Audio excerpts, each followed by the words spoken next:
If I was 18 today, Did you go to college? and this is coming from someone who has a degree, but knowing what the market requires now. Would you bring the debt of college today, knowing all the different options you have that don't always require a college degree? So I'll tell you this. If I was 18 today with the same mindset I had at 18. No, you have your mindset today. You don't have that. You're different.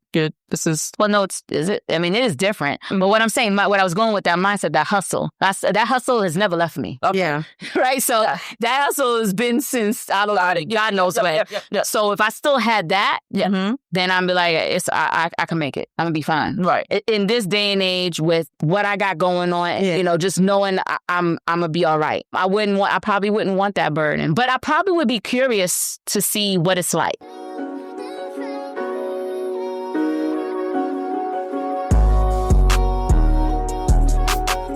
Welcome to another episode of Not Your Average Aunties podcast. I am Jo. I'm Key. And I'm Jay, your residential sommelier. Practicing homesteader. They got my own greens growing in my yard. Oh, you gonna get some chickens? No, I don't know about the livestock yet. I don't know about the livestock yet. You might just go back to being vegetarian. I know that's right. But gotta start somewhere, so yeah. No, that's right. All right, but what new things are you guys working on? What are you guys trying to adopt in this current environment? Right now, I'm just trying to keep my head above water. That's you above water. I'm not trying to keep my head, period. Yeah, I'm just trying to keep my head, period. Like, I try not to do anything that doesn't bring me peace and joy. So that's my focus. Yes. But I will say I was going to get back into my garden because, I used to do that and I abandoned it. And it ain't happening this year either. I thought, but it's not too late. You can start it whenever you want to. There's no timing. You're right. There's no timing. It probably ain't going to happen this year. Okay.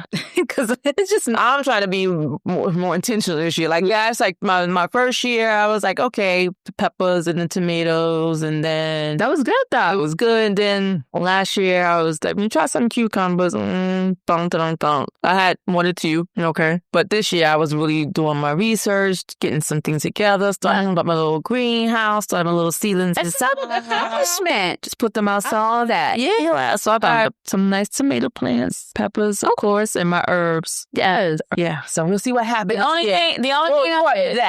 only thing I did, and it was not outside, it was only in my house, was scallions. That's good. And because they're easy, because you can just take the regular scallions and you can continue to grow them, right? Yeah. So I did that and I've used that. Okay. But beyond that, I have not done, and I only did that twice, and I didn't keep it going. Yeah. Okay. Right. So once I used them, I could have easily put in another thing. Once you harvest them, they're supposed to grow back. Yeah, but you got to change out the water. And I had it in water. Yeah. So when you do that, and I didn't, and I started looking at the water started looking funny. I said, shit, throwing this shit out. I ain't want no funny looking water, funny looking scallions. I was like, this is done. So it was it's as in anything you do, right? It's consistency. Yes. If you don't have the consistency, it stops. Yeah. Right. And then you don't achieve the things that you're trying to. It doesn't matter what it is. Yeah. Right. So that's what happened to me. So yeah. So that's what fruitful one this year. We'll see what happens. Yeah. And I will share the wealth, of course. I can't eat all the stuff that I'm going to do. I'll be ready for it. But apart from that, too, going about bringing things that bring me joy, I may, and if I announce it here, then maybe, I might have to do it. I don't know. But I might be looking at getting back into running again. Perhaps. We'll see. Okay. All right. We'll see. All right. We'll see. Listen, you try and try again.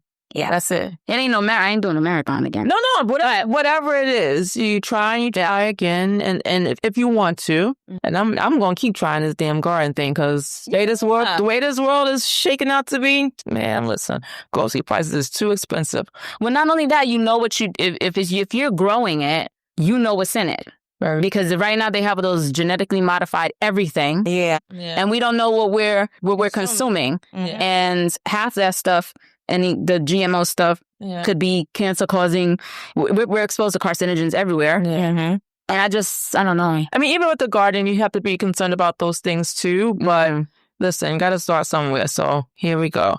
So now that we talked about some of the things that we're bringing joy to ourselves, what are we getting into today's topic about? We are supposed to be talking about college teachings. And do we think education is necessary now, or Is it shift education? Yes. Higher education, yeah. So do we think 2-year, 4-year, college? beyond that. college? Yeah. Will you be successful only if you attend college? Yes. No, Is it still worth it? it can be. I agree. So here's my take on that. It depends on what you consider success. Because if you want to be a successful doctor, dentist, surgeon, etc., I better take your ass to college. You better Don't do be the- like that nurse. There was a nurse say that she was a nurse and no damn credentials. Or either she said she was being a nurse and didn't have no credentials, or there was some school giving her certifications and she didn't even go to step foot in the class. I don't want nobody practicing. Don't be one of those people. No.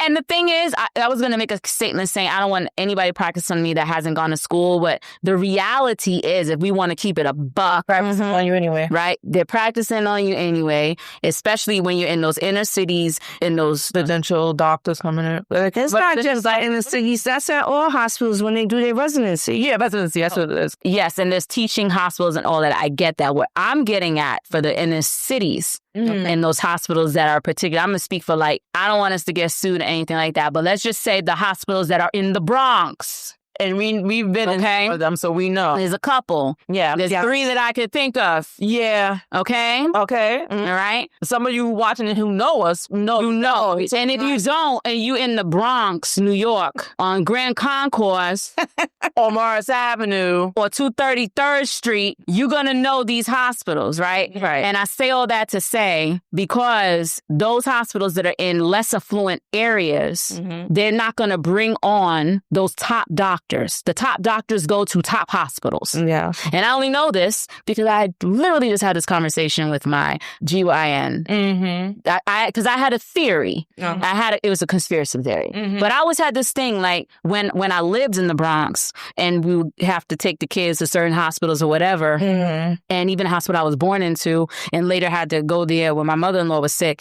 It's just so... It's disheartening. It's disheartening because when you've been exposed to better hospitals and you see how you're treated, and then you see how the folks are treated down there, it makes me sick to my stomach. So then I said, I wonder if, and this is why I asked the doctor, I said, if you get better grades and do better in school on that test, is it safe to say that you will be accepted or perhaps being able to work at a better hospital? Case in point, like a Greenwich Hospital or any other hospital, whatever zip code that's affluent. And he said, absolutely. Yeah. You get a better grade. He was like, absolutely. There's no question. He's like, you get a better grade, you go into a better hospital. The ones that you could pass the exam, but you have a less chance going to the top. You're going to go to this one, which means this is what you're getting. Now, it takes a lot to be a doctor and all that stuff. I get that. But it's just the way they treat people. Yeah. The bedside manners suck. That's what I'm saying.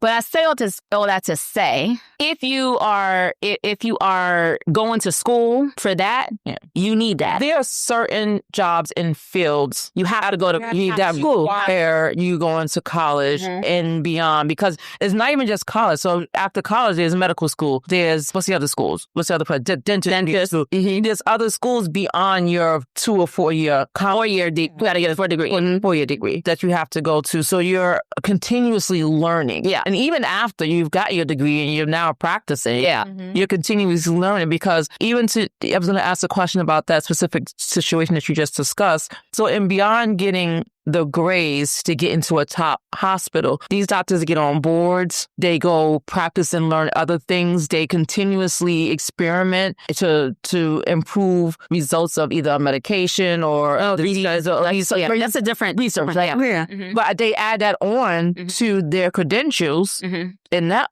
qualifies them to be actually into these better hospitals too. Because I also went to, when I moved up here and I was exploring new doctors, there was one doctor I specifically wanted because of her credentials, what I researched, what her ratings were, but she mostly specialized for certain things, for that type of care. It was GYN doctor, but her focus was really not just on the regular everyday annual exams and stuff like that. She was into, I guess, research and solutions for other things that you find when you are a woman. Okay. And also you want a doctor. Yeah. So she wasn't seeing the everyday patients, so I couldn't get at doctors. But to your point, not necessarily to your point, but you're going to get into a different type of hospital based off of your grades and credentials. Yeah. stuff like that. So I wanted to ask, I would think that adding on those other things to not just your degree and your certifications, but your research credentials, if you're traveling abroad and learning other things is going to also afford you the ability to be in those top-notch hospitals too. I mean, I didn't ask him that, but possibly. Yeah. How the conversation came up was, I said, I know there's a considerable amount of people that come from other countries that have practice. Mm-hmm. They were a doctor, let's say in Haiti. They were a doctor in DR. They're a doctor in any outside of the U.S. Mm-hmm. But then when you come here, you can't just be a doctor here. No. Right? You have to go and get your certifications and go back to school and all that stuff. Mm-hmm. So we got to talking about that and then asking the question about, the grading. You can pass the exam, but it depends on how high. He says, because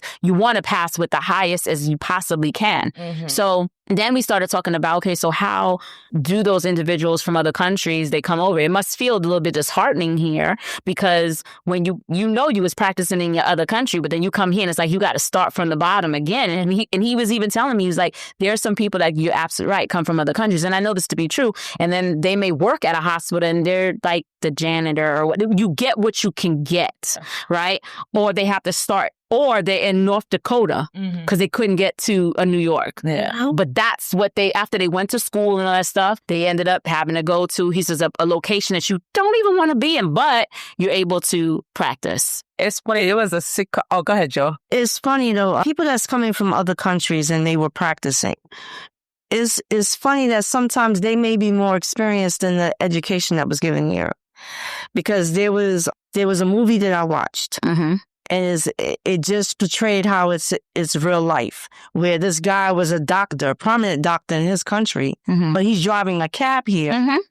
And they needed him to do a special surgery that only he, in his country, and has never been done here, specialized in. Yeah. And they needed him to perform it.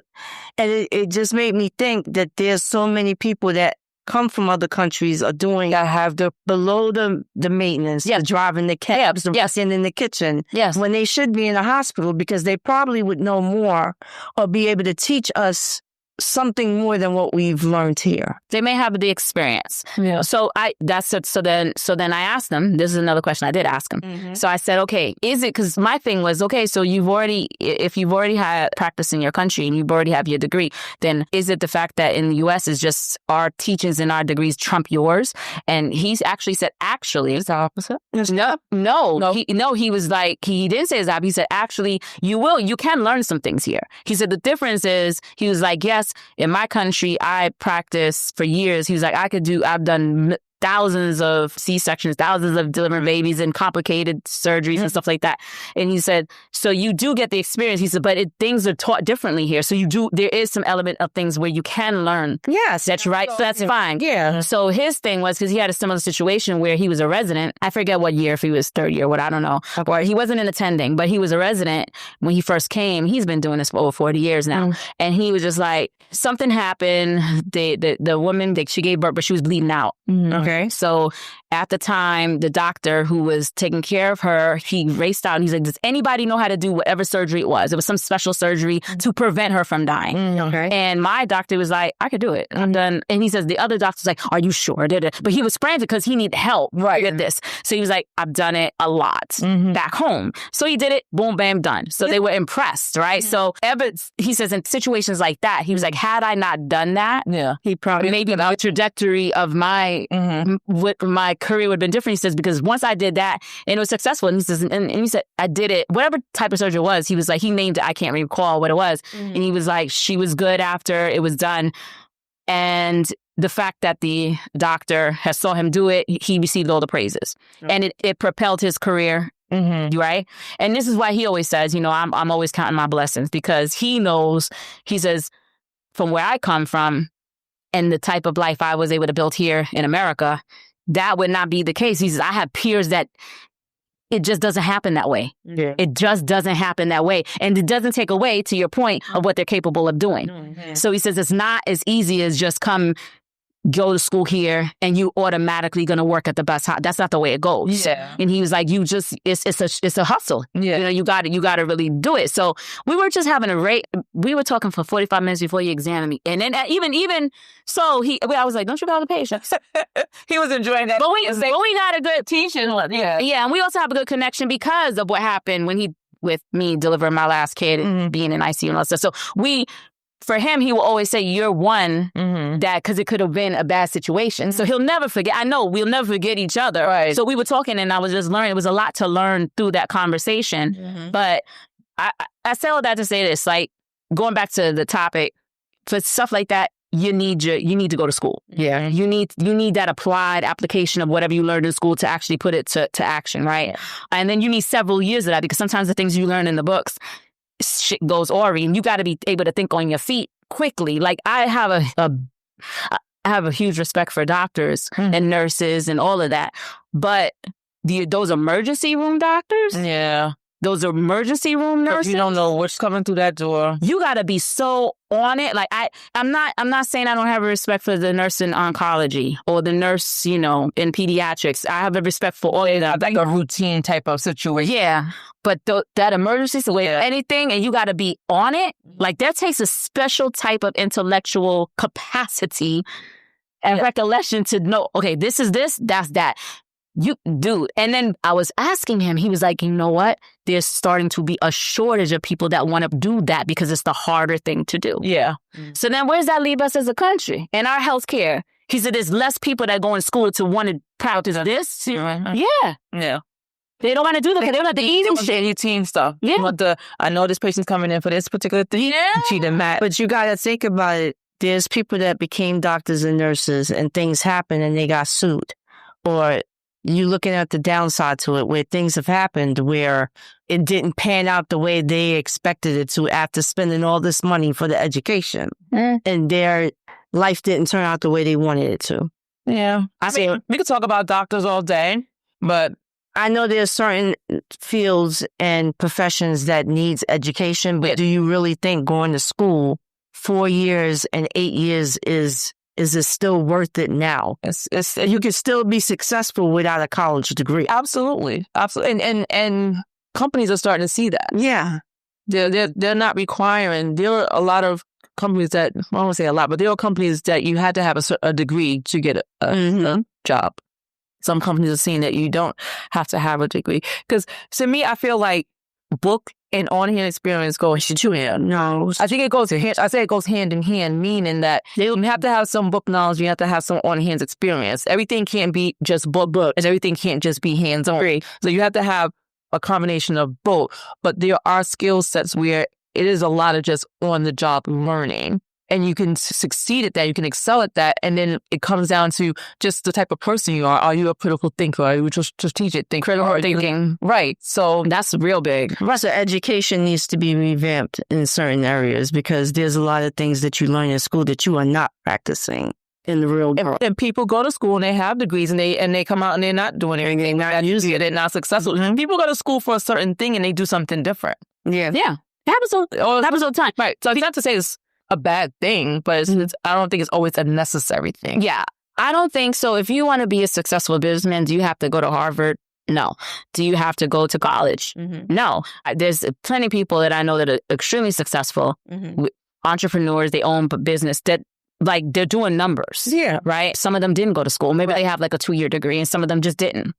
Right. There's people that are prominent that we know that have built major corporations, whether we can say Apple, we can say Microsoft, they dropped out of college. So, I mean, here's my thing to that. College ain't for everyone. That's number one. Strong believer. But somehow, some way in America, we've lost, our education is screwed. And but a lot of it is not just the Department of Ed, which is, if you let the current administration, they'll say that. A lot of it has to do with how we think as a people and how much emphasis we're putting on education as a people, right? So when I think about growing up, yes, going to college was stuffed down my throat. So I went to college, right? I graduated from college. Retired. That's what you do, right? So that's what, right? But everybody in my family didn't do that, right? So I could name on my one hand, like the amount of people that actually graduated and did that. But that doesn't mean other people in my family ain't successful, right? It's success is dependent upon what you believe success to be. So I just think as a whole, I'm going to just speak to the Black community. I'm not even going to talk about the rest of the population. We don't do enough about education, period. Now, it does not have to do, what I mean by that is making sure that is something that is embedded in our children. Like I don't care whether you go to college or not, you got to keep educating yourself. Right. We don't do enough of that. And we're too lax. Stay curious, stay wanting to know, stay learning. Right. But this is why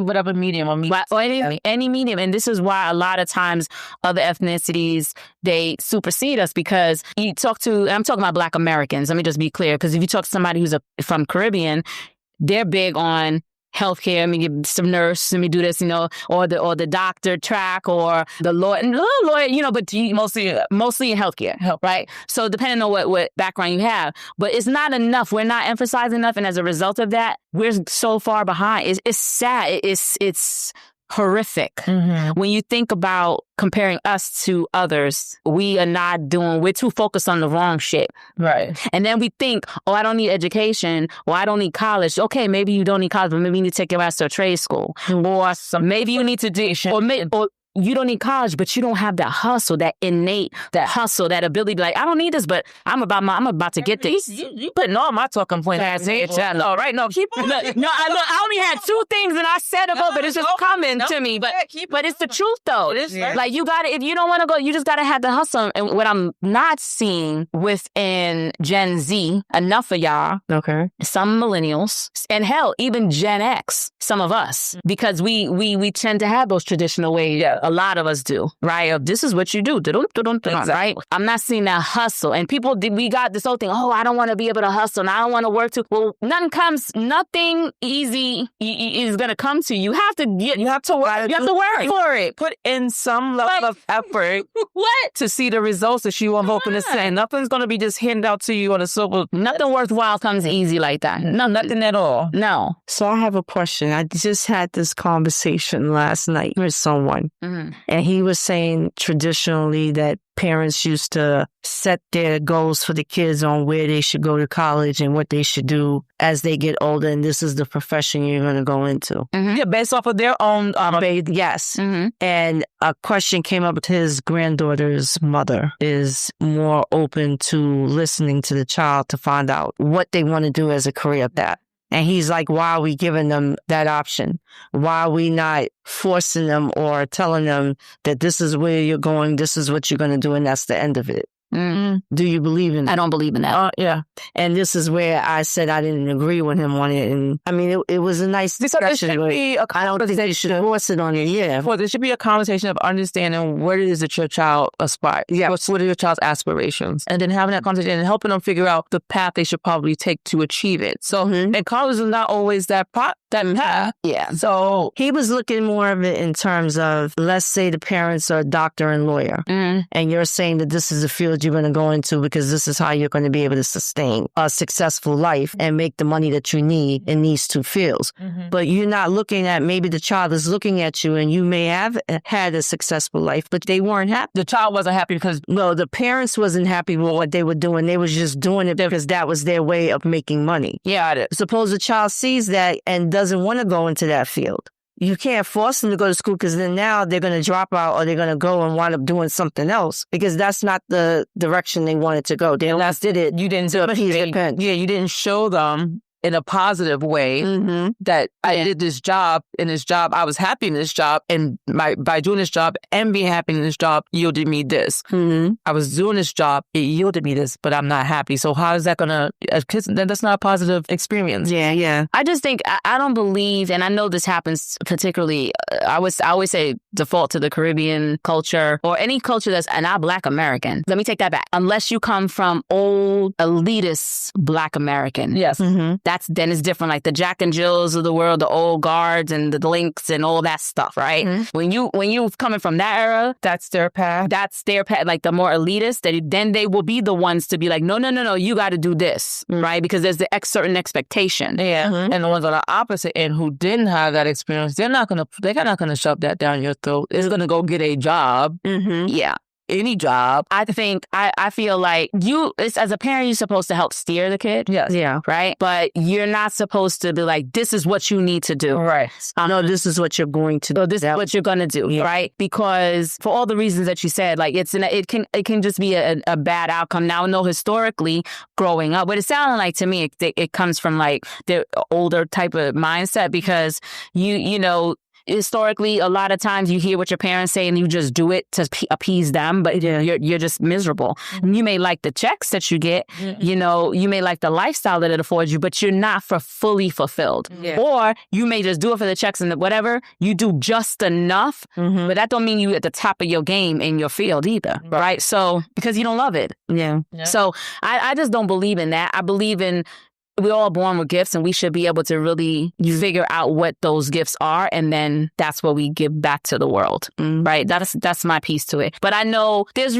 historical reasons why people feel that way. If I'm a doctor and this is what you do, you know, because they only want the best for their kid. And I mean, because they know what it provided for them. Yeah. Yeah. So they like you said, they only want the best for their kid. If you had to go back in time and you were 18 today, would you go to college? Go back to college? 18 today? If you were 18 today, would you go back to college? Would you go to college, rather, versus not? Oh, you already know I would have went into the military. That's what I'm. Oh, that's right. You did say military. I wanted to learn to fly planes. I wanted to be in the Air Force. If I was 18 today, would you go to college? And this is coming from someone who has a degree. But knowing what the market requires now. Would you bring the debt of college today, knowing all the different options you have that don't always require a college degree? So I'll tell you this. If I was 18 today with the same mindset I had at 18. No, you have your mindset today. You don't have that. You're different. Well, no, is it? I mean, it is different. But what I'm saying, what I was going with that mindset, that hustle, that hustle has never left me. Yeah. Right? So that hustle has been since, I don't know, God knows when. So if I still had that, then I'd be like, I can make it. I'm going to be fine. Right. In this day and age with what I got going on, you know, just knowing I'm going to be all right. I probably wouldn't want that burden, but I probably would be curious to see what it's like. Going to college affords you other opportunities to, and cultural experiences, friendships that you probably would not have made had you not went to this certain institutions or not. So there's always pros and cons to everything, right? So certain jobs or fields you want to go into, you have to do college. Absolutely. Other fields that you can go in, you don't necessarily have to do college. You can do certifications and trade schools. You can still be very successful, earning lots of money as well. Agreed. And without that high tuition or that student that you have sadly. Yeah. But there's also the skill sets, the technical skills, the communication skills, the social, all those other skills that you can get. Don't necessarily, you can get them from college, but you don't have to get them from college. And people walk away with college and they still don't have those skills. They're still not marketable. They still don't know how to sell themselves, go into an interview and be successful. And they'll wind up like, what did I do all this for sometime? Because they're book smart, right? So they got the grades, but a lot of, that's the other thing. So right, the grades, right? No, the book smart or no comments. Yeah, I know. That's the other thing. So the thing that I have when I talk about like American education, it sucks because some of the things that you will learn in a affluent high school, a high school that's in an affluent area, I should say, the right zip code, you'll learn a lot of the things within between those kids are learning between 9 and 12 that people in colleges are just, and I'm talking about not the Ivy League college. I'm talking about the community or a B school, C school, whatever. Yeah, they're just starting to. But these college prep schools or schools within the right zip code, they're already teaching these kids this, and it's not you're getting that education because you live in the right zip code. If you live in the wrong zip code, you're not even getting that. Like they're teaching these kids, what's it called? Social emotional learning, right? They're getting, so SEL, they're getting that starting in kindergarten. So they understand how to use their words, understand how to process their emotion and talk about their feelings and talk about when somebody, so you just don't, if Johnny does something to you, don't just dump Johnny in the throat because you're angry. You'd say, no, Johnny hurt my feelings when he did X, right? So that's at the kindergarten level, right? In first grade.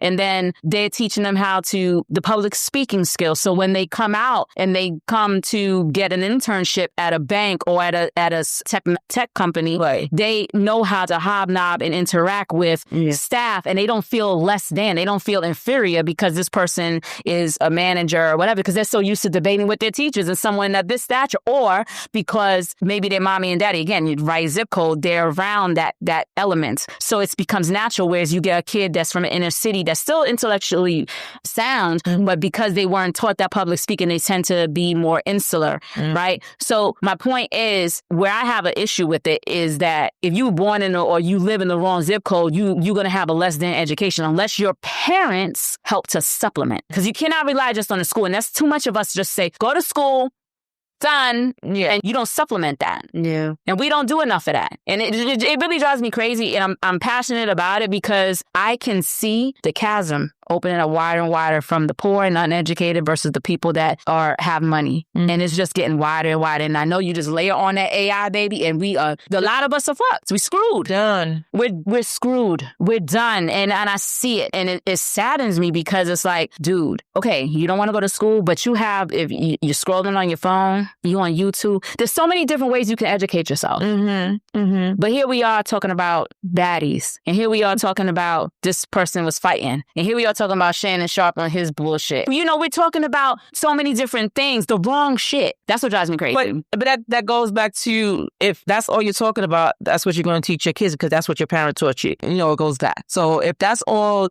2 or 3 steps up above you, that's all they were thinking about, stuff that was not critical or helpful in your ability to be successful outside of the 4 walls of your apartment, or what you may have or may not have learned in elementary school, post higher education, then it's going to keep trickling down. You got it. It's like literally change. It's going to keep going down and down. It does. And it sucks because you're right. It starts with the parents too. And a lot of us and their parents, we're just not. And I'm not even talking about just our generation. Gen X. A lot of us, we're not doing that.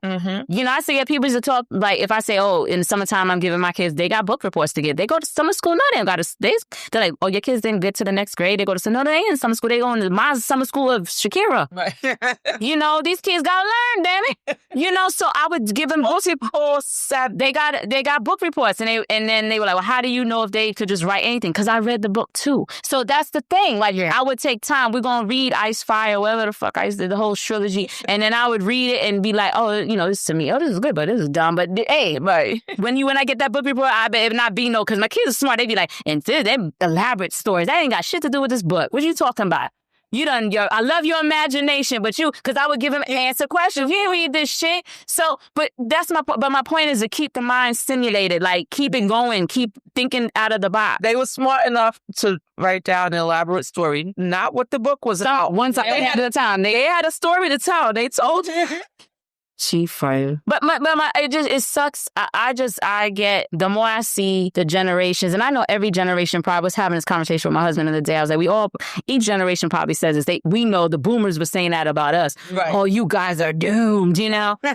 You know, what's this music y'all listening to? All that stuff, right? But it's not all Gen X. And it's not. There are some that are out there. They're very outgoing. They're thriving. And some of them, they're not even choosing the path of college. They're doing things that, you know, I'm not going to knock this influencer game out here right now. They getting paid. Listen. Making money. Disney. So, and that's the other thing. There's so many ways you can do it, but it does not come without consistency and grind. You still have to, like, there's your guy that put the work in. And that's everything. We want, like I always say, we live in a microwave society. I want my money right now. I done posted 2 reels. What's up? Where my likes and my followers? Where's my money? Your followers. You know, why I ain't got my money? You know, but it don't work that way, right? But thinking outside of the box, doing different things that's going to enable you. It's easier. One could argue it's a little bit easier and also harder. And here's what I'm going to say. Because you can make money online, but it's starting to get less harder for you to go get that job at, let's say, Mickey D's. Or when I'm talking about the younger generation, or the Chick-fil-A, or, you know. The skill sets they're requiring are much different. It's when we were growing up, you know, I remember when I used to work at a record store, I walked in there, right on 33rd and walked up in there. They had help, and I just walked in and came out with a job. Yep. Right? Yep. Can't do all of the days. It's very far few in between. Yeah, very few hard. Very few in between. So it's a little bit different. But on the flip side, we didn't have the phones where we could just be like, okay, I'm going to go ahead and go to this website called WAP, not the Cardi B shit, but WAP. And I'm going to go there and I'm going to see there's people that's going to pay me to just take snippets of their videos and me create another social media platform and just push it out there. And the more I push it out, the more views I get paid. I didn't even create those videos. I did a couple of reels and I could get paid. Like, it's just different ways you can make money. You just got to be hustling and on it. And learning and just continuously learning, because those are the things that's going to expose you to all the different opportunities. Because if you just take that one thing, like you said, if they take that one thing and think that's it, they're not the only one doing that. And then there's going to be another next thing out there, and they stuck over here with this one thing because they think I'm golden now. Yeah. But there's always something else out there. So you have to continuously be curious and be consistent. Yeah. So my takeaway is this: don't discount college. Figure out what's your vibe. Yeah. Right. What's going to work for you? What you like to do, and encourage, and don't be afraid to seek out. And if there's somebody that's doing a job that's of interest to you, talk to them and ask them. Don't be afraid to be like, hey, talk to me about what you do. If they want to be an asshole, and because sometimes you may reach out to somebody and they could be all pompous and looking down on you. All right, well then tell them to go fuck themselves and go just find somebody else, right? So don't do that. It's not that simple. Because I'm saying, people's time is valuable, right? Yeah. So I know it's not that simple. People's time is valuable. So when you are seeking that experience or that knowledge that this person may have, you have to make them want to be able to share with you. So you have to be very creative, and you have to show true interest. Show true interest, but sometimes you get most people like to talk about themselves, right?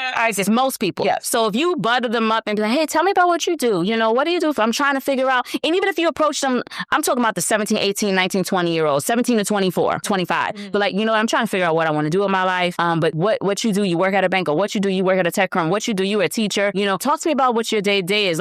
Those are the conversations that these 17, 18-year-olds and plus needs to be having. Not for nothing. And organizations like the Jack and Jills and all those more elitist Black organizations, they would have, not conventions, I'm failing on the word, but basically settings. I can't think of the word, but they have like conferences, where they would bring in different people. Well, they not even bring in, these are people that were already in Jack and Jill. They were coming back like alumni and saying, okay, hey, I'm a banker. Hey, I'm a financial analyst. Hey, I'm an engineer in this tech company or for Apple. Let me tell you about my day to day. And those kids, because they were already groomed within Jack and Jill, the expectation was when you speak to them, you better have about 5 questions. Right. Ready. That's what I'm saying. People's time is valuable. If you're not prepared and you're not showing interest and you take their time and walk away and do nothing with the information they gave you, absolutely, that makes them they didn't want to be bothered. Right. So you got to be prepared. But ask the questions, because I still feel to some degree, I don't know whether this has changed, but at 17 years old, where you have to declare, even though in colleges now they make you do it in your major in year 2, but going in, you have to figure out what you want to do. And that's you're a 17-year-old. You don't know unless somebody, to your point, your friend is beating your head, you better be a doctor, you better be a lawyer. You'll pick, you don't know what the hell you want to do. Right. Yeah. But my thing is just ask the questions, figure it out. Or else if you don't, you're going to be 50 years old talking about, what I want to do in my life. To his point, that a 14-year-old is not going to know what they want to. So why are you letting them decide? You're supposed to decide it for them. So the 13 or 14-year-old is different from a 17 and 18. And it's still even when it comes to the 13 and 14-year-old. But it's my point is that short 4-year gap. Yeah. It's a different person. You're not the person. So my thing is, you don't tell them. Right. You help shape them by giving them the resources so that they can make the decision. Case in point, I'm not a big fan of the Jack and Jill that's a whole nother conversation. But there's certain things that they did within the Black community that I could put, I'm like, yeah, I agree with that shit. You know what I'm saying? So things I just said. Planting the seed. Basically. Yeah. Yes. So that you can give these kids, because otherwise they wouldn't have an opportunity to learn, oh, this person's a mechanical engineer at I wouldn't say Yahoo, not Yahoo, whatever, Google, well, this person is, an ocular whatever at Meta or something, right? So learning, it gives you you wouldn't even have met those people. So just let's give you insight. Yes, you know? It's like having a conversation, finding out what their interests are, and if you have those connections, bridge the gap between those connections. But don't tell them this is what you got to do. Yeah, I believe in it. Show interest in this, and their interests, like you said, between 14 and 15 and 17 and 18, their interests will definitely change, or may not change. They may still want to be that doctor, lawyer, whatever it is they want to be.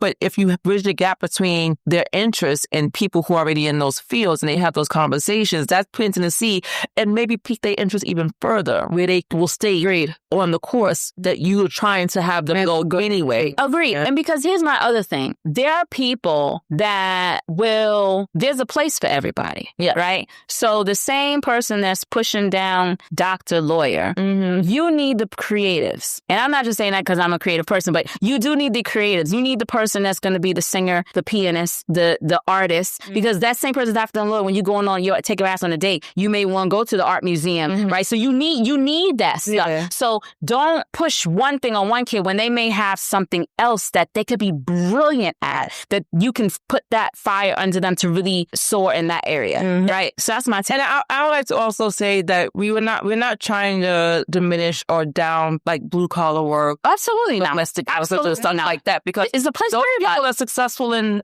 their absolutely in what they're doing. Absolutely. And some of them are doing far better than some people with those college degrees. They're doing things that people think a college degree allows them to have. Case in point, the same person that's a bus driver, like there was a thing, last year or 2 years ago where the woman was, I ain't dating no bus driver. Meanwhile, there could be a bus driver or a post office worker or a policeman or whoever that owns 10 doors. Yep. 10, you know what I'm saying? But you ain't one date his ass, right? But you see him because he's every day. Because he's doing like this, trying to turn that bus wheel around the corner. You ain't even get to know him because you don't even know trying to turn that bus wheel, right? You ain't get hit, but even if he don't, you say he well traveled. You don't know. So to have a good conversation, he could still be well educated. Exactly. Chose it. He loves to do it, and he said, "Hustle at it." That's his definition of success. And or writers or whatever. And it may not even be the field that he chose. It could have been circumstances that just put him there, and that's what he got. But he still knew he get the best of it and doing a damn well job. Yeah. And because he knew there's more, I got more for this world, or the world got more for me than just me doing like this at the bus. He just that was going to sustain. No, they dumped them weird, man. They big. Go ahead. You got to honestly like this. I couldn't, right? Let me like this. I remember, but you got some of them that be whipping it, so don't. Yeah, I know. I'll get me one, not my short. But my point is, like, don't be putting down people. A lot of people tend to do that so much, and it just, I laugh at it. Yeah. Because and the reason why I laugh at it is because I've seen not having money, I've seen having money, then I've seen true wealth, where I'm watching other people that got real money, and then I watched how within their realm, with their real money, how their peers look at them. And it's the same thing like with the black folk. You think it's not different from the white folk. It's the same. Yep. That they got money, but then they're judging like who's got more, who's got this. And it's and I find it so funny. Like, I'm just like, it's just my observations like, they go through the same, it's all the same bullshit. Only difference is within our community, they don't want to share. They keep you, what do you mean? They get knowledge share. That they don't knowledge share. So I'm going to challenge that. No, I love you. Because you like that's your challenge. No, not me. I'm going to make a telling about me, actually. Okay. I'm not going to say that. But I do, I like to share. I want everybody to win, right? I want people to win that wants to put in the work. Yeah. I keep saying I want everybody. I do want everybody, but I realize that everybody can't win. It's just the reality of what it is. But I'd like to see the win, but I also know it takes work. But what I'm seeing now is that sharing is generational.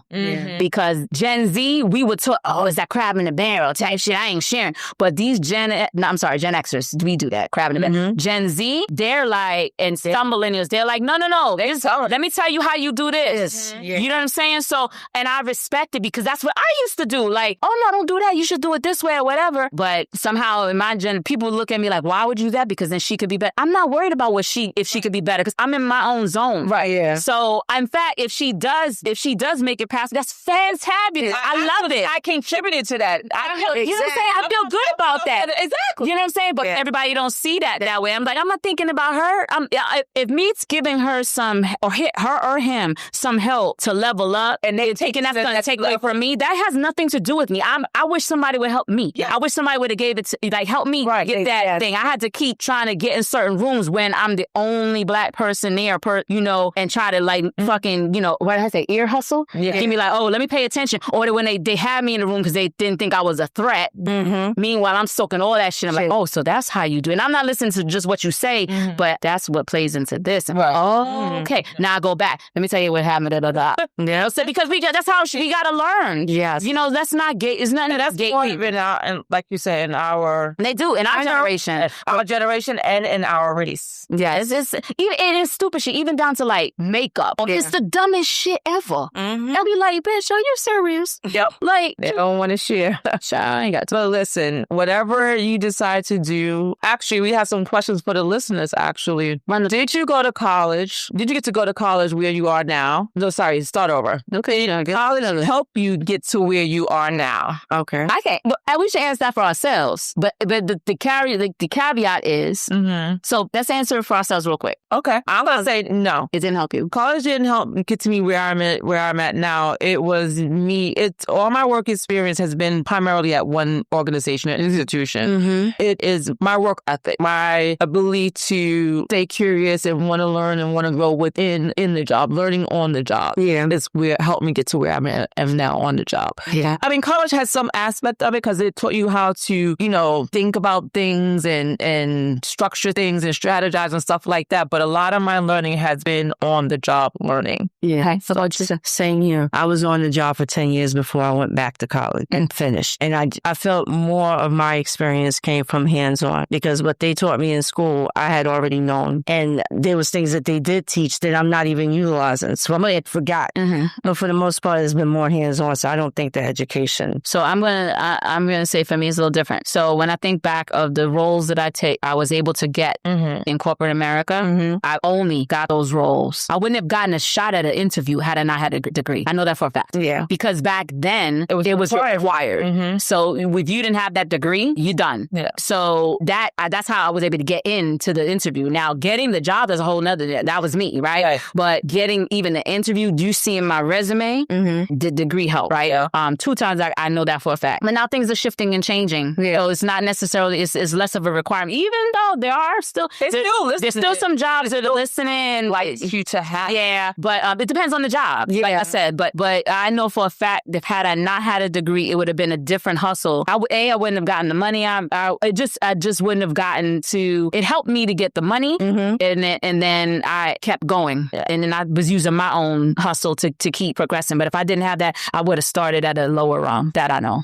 Only 2 jobs my education helped. But for the most part, they were looking for more experience than that. Yeah. But I'm talking about just getting in the door, yeah. Yeah. So let us know. If you have a degree, did it help you to get to where to get you right on sit down? Yeah. Other question, would you push your kids towards college today? We already said we well, I mean, so yes, I can't. I would encourage it. I would encourage it, but it wouldn't be like you have to. Right. Yeah. So that's what I say. I don't want to be a hypocrite because all my kids went to college. Mm-hmm. Whether all of them graduated, that's something different, right? So yes, I'm pushing, but I also I did push. I'm like, you got to get to that next level. Mm-hmm. Then when it became a situation of, okay, well, this person, this may not be for me. Yeah. I'm more open. Like, okay, well, let's figure out what's for you and make sure you got to hustle. And that comes down to helping them figure out and navigate and them figure out the best course for them, whatever their interests are. So I think those are the questions we have for you out there. Chime in, add your responses to the comments, hit us up on social media. So as we say, we're not your average auntie. You're not your average auntie. We had real talk, real laughs, and real auntie energy. Peace, everyone.